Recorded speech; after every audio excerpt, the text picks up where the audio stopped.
విశాఖలో వినూత్న వినాయకులు దర్శనమిస్తున్నారు. పర్యావరణ హితంగా కొంతమంది వినాయకులు తయారు చేసుకుంటే మరికొంతమంది ఎక్కడా లేని విధంగా వినూత్నంగా వినాయకులు తయారు చేస్తున్నారు. ఒక ఏడాదికి మించి మరో ఏడాది కొత్త విగ్రహాలు ఉండేలా వినాయకుని రూపొందిస్తున్నారు. దీనిలో భాగంగానే విశాఖపట్నంలోని జిల్లా కోర్టు సమీపంలో సీఎంఆర్ వద్ద 1108 కొబ్బరికాయలతో న్యాచురల్గా వినాయకుడు ఏర్పాటు చేశారు.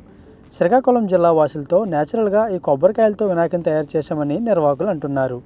9 రోజుల పాటు పూజలు అందుకున్న తర్వాత భక్తులకు ప్రసాదంగా ఈ కొబ్బరికాయలు అందిస్తామని అంటున్నారు.